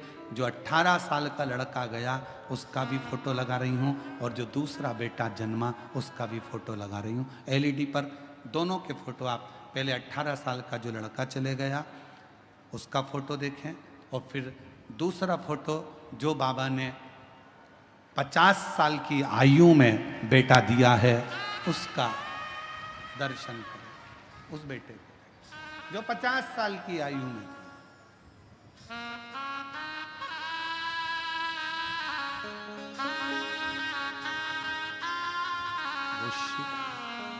शिव फूलों की कलियों में, काशी की गलियों में, तेरे बिना कुछ कहीं ना, तेरे बिना भी क्या जीना हो, तेरे बिना भी क्या जीना हमारे, तेरे बिना भी क्या जीना ओ शंभू रे, तेरे बिना भी क्या जीना।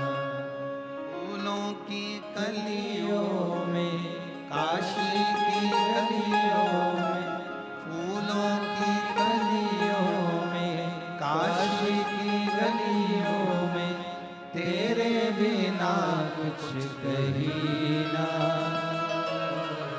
तेरे बिना भी क्या जीना ओ शंभू रे, तेरे बिना भी क्या जीना ओ बाबा रे, तेरे बिना भी क्या जीना। ये वार्ता वो जीजी लिख रही है, मेरी उम्र 50 की, कैसे देगा वो? पर खाली ना जाता कोई दर से तुम्हारे, जो जैसा आया, जिस भाव से आया। ये कथा का पंडाल नहीं, मेरे बाबा का निज निवास है। शिव पुराण कथा में शिव जी ने तुमरुका जी की साक्षी में चंचुला देवी को वचन दिया है। चंचुला, पृथ्वी पर जहां शिव महापुराण की कथा कलयुग में होगी, मैं 12 ज्योतिर्लिंग छोड़कर, कैलाश छोड़कर 7 दिन वहां निवास करूंगा, मैं वहां निवास करूंगा।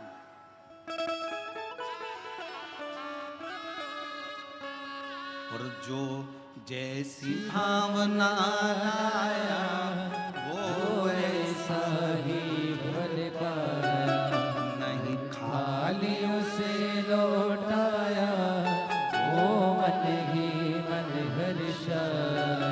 और कर दिया माला माल काशी वाले ने खा दिया भंडार, काशी वाले ने कर दिया माला माल काशी वाले ने लुटा दिया भंडार, काशी वाले ने। जो जिस भावना से आया, जैसी भावना उसकी, उस भावना से शिव मिला उसको।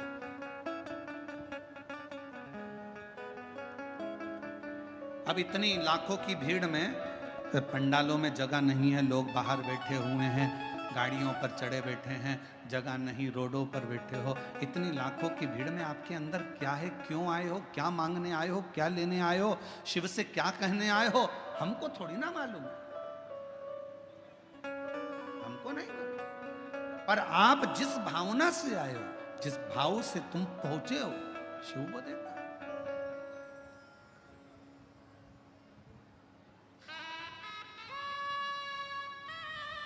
शिव प्रदान कर।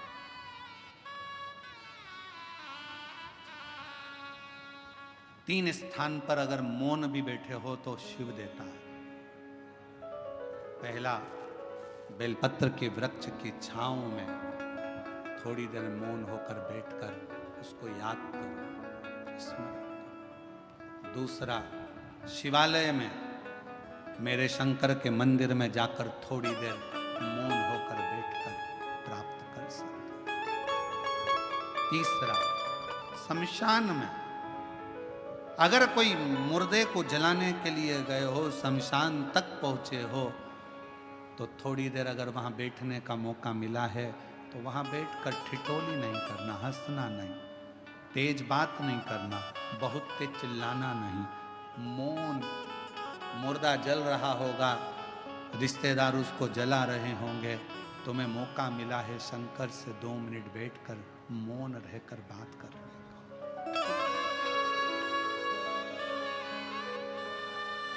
आज के जमाने में लोग शमशान में भी अगर जाकर बैठते हैं तो इतनी ठिठोली, इतनी बातें करते हैं, इतना हंसते हैं। कोई गुटखा खाता, कोई पानी पीता, कोई कुछ करता। आधे से ज़्यादा एंजॉय तो लोग मसान में कर लेते हैं।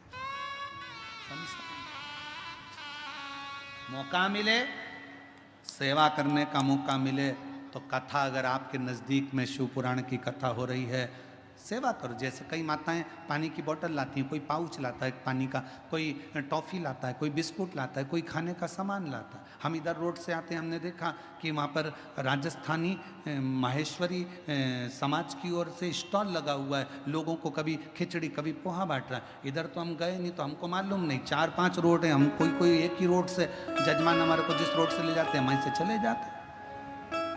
हमने देखा और ये विश्वास कहता है, जैसे इधर राजस्थानी महेश्वरी समाज स्वल्पहार बांट रही है, तो मेरा मन कहता है, मेरा विश्वास कहता है कि जितनी रोड होगी, सब रोडों पर कोई ना कोई समाज किसी ना किसी रूप में सेवा जरूर कर रही है।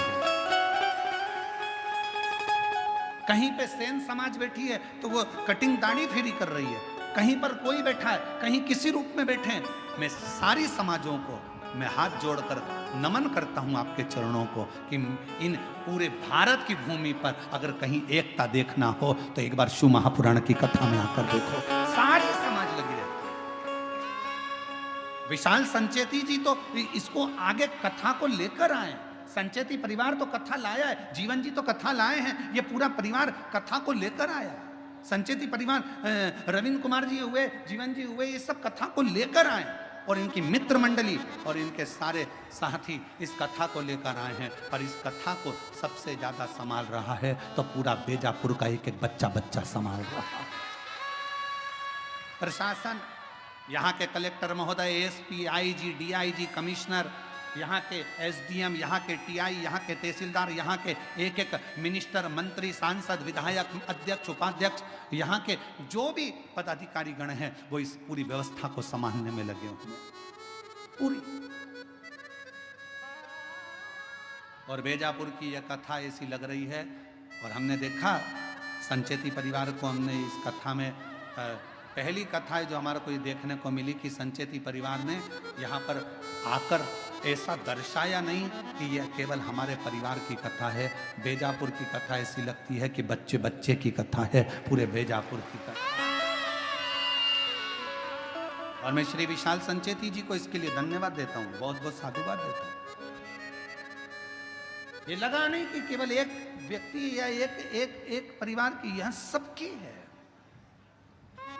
शिव उपासना पार्वती जी की कथा कर रही है, बेलपत्र की कथा कर रही है। बेलपत्र के वृक्ष के नीचे भी अगर बैठो तो तुम शांति से 2 क्षण मौन होकर उस शिव को याद करो।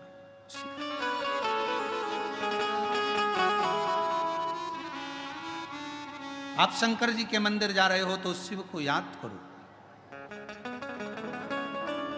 एक बहन ने अपना फोटो लगाया है कावड़ यात्रा का, सीहोर का।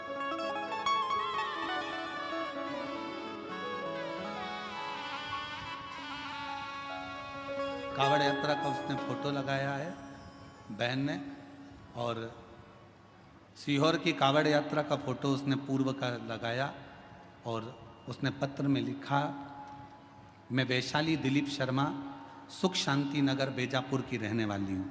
कहीं बैठी हो तो आ सकते हैं एक बेलपत्र लेने के लिए। मैं दिलीप शर्मा, वैशाली दिलीप शर्मा, सुख शांति नगर बेजापुर की रहने वाली हूँ। मेरा मोबाइल नंबर ये है।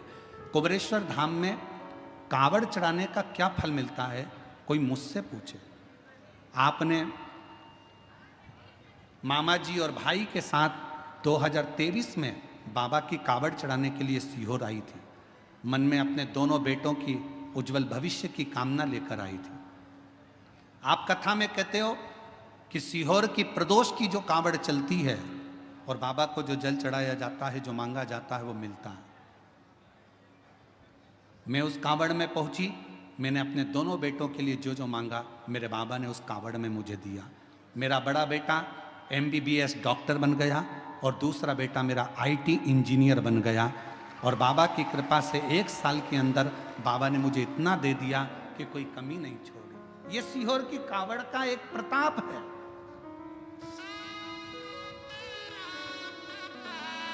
और हम तो आपको भी निमंत्रण देंगे, जितने टीवी पर कथा सुन रहे हैं, 6 अगस्त को प्रदोष के दिन की कावड़ सुबह 9 बजे बाबा की भराएगी सीहोर से। सीवन नदी, माँ सीवन का जल कुबेरेश्वर धाम तक जाएगा। दिल से बाबा का कावड़ के 2 लोटे, एक डंडा, केसरिया वस्त्र, केसरिया साड़ी, पुरुष वर्ग श्वेत वस्त्र या केसरिया वस्त्र पहनकर बोल बम बोल बम बोल बम बोलते बोलते शिव को जल दोनों हाथ से समर्पित चढ़ा। और पूरे महीने में अगर आप कभी भी सावन के महीने में सीहोर जा रहे हैं तो वहां का जल भरकर शिव को समर्पित करें। आप अगर उस कावड़ में ना आ सके तो सावन का पूरा महीना ही कावड़ का है, जब जाओ तब समर्पित करो शिव को राज्य।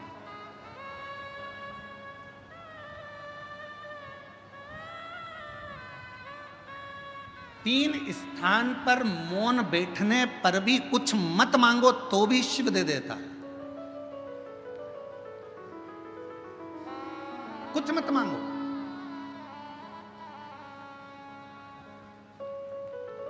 आप अगर वहां जाकर मौन होकर बैठ गए तो भी शंकर दे देगा, तो भी शिव दे देगा।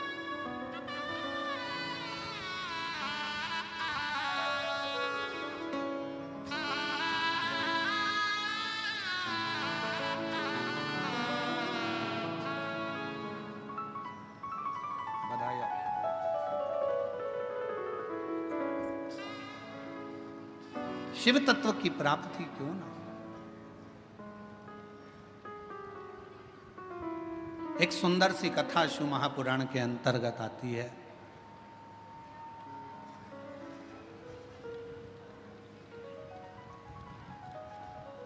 शिव कथा कहती है, मां जगतजननी जगदम्बा अंबा भवानी मां दुर्गा शिवजी के नेत्र बंद करने पर एक बालक ने जन्म ले लिया था, जिस बालक का नाम अंधकासुर हो गया था।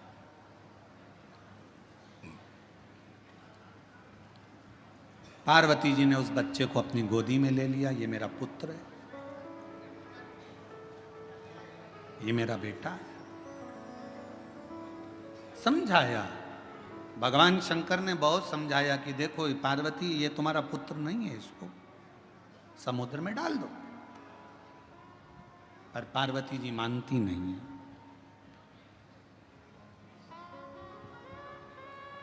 दुनिया में एक मां एक ऐसी होती है जिसका बेटा पेट में रहता है तो भी लात मारता है, गोदी में रहता है तो भी लात मारता है, उसके बाद भी मां अपनी पूरी जिंदगी उस बेटे की भलाई के लिए निकाल देती है। केवल जगत में, इसलिए पूरी दुनिया में मां की बराबरी परमात्मा भी नहीं कर सकता। परमात्मा से भी अगर कोई बड़ी सीढ़ी है तो वो तुम्हारी घर में रहने वाली बूढ़ी मां तुम्हारी मां है, वो सीढ़ी है। को पहचान।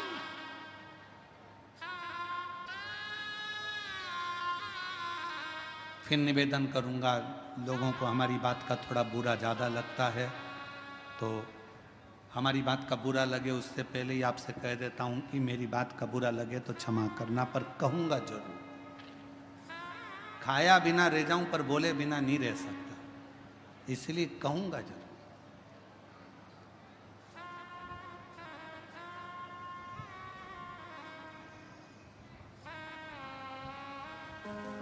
कि जिस घर में माँ बाप की इज्जत नहीं होती, उस घर में देखना कभी बरकत नहीं होती। जिस घर में माता पिता का सम्मान है,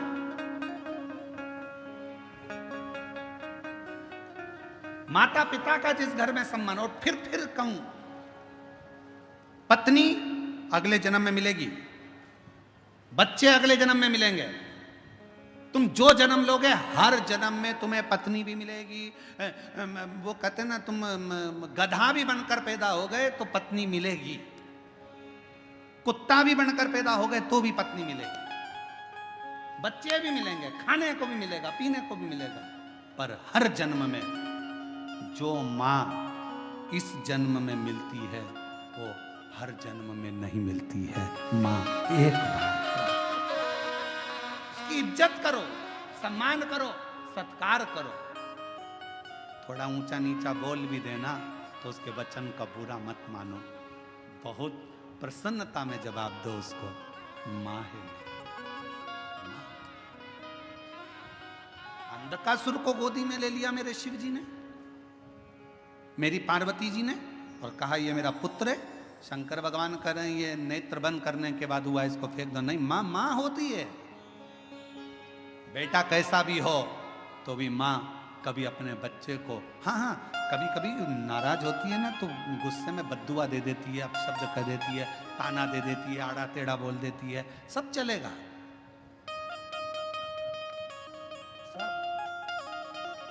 पर मां से बड़ी कोई दौलत नहीं है।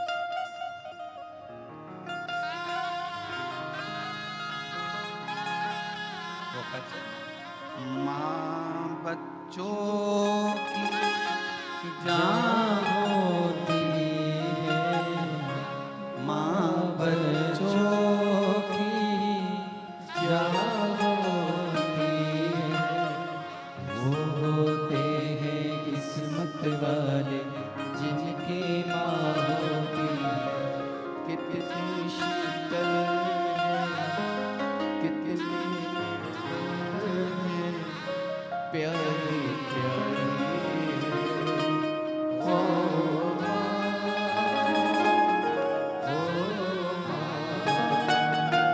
ये ध्यान रखें अपनी जिंदगी में, मायका पिता के नाम से नहीं होता, मायका माँ के नाम से चालू होता है। मायका मेरी माँ का घर है, और मायका कब तक है? जब तक माँ जीवित है तब तक मायका। गर्व करना कि मेरी माँ है, मेरी मम्मी बैठी है, माँ है।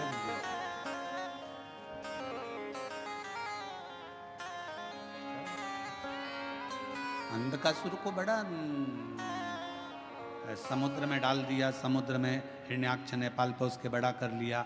हिरण्याक्ष ने अंधकासुर से कह दिया तेरी कोई बाप नहीं, तेरी कोई माँ नहीं, तू पानी में बहकर आया था, मैंने तेरा पालन पोषण करा, मैंने तेरा पालन पोषण करा।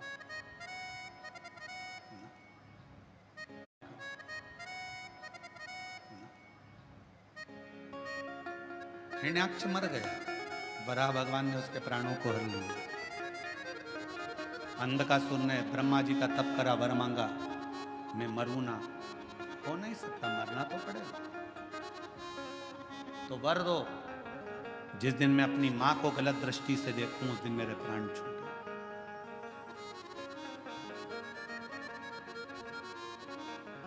शिव पुराण की कथा कहती है जिंदगी में मनुष्य के हाथों से ऐसा कोई दिन नहीं निकलता जिस दिन मनुष्य के हाथ से कोई पाप नहीं होता।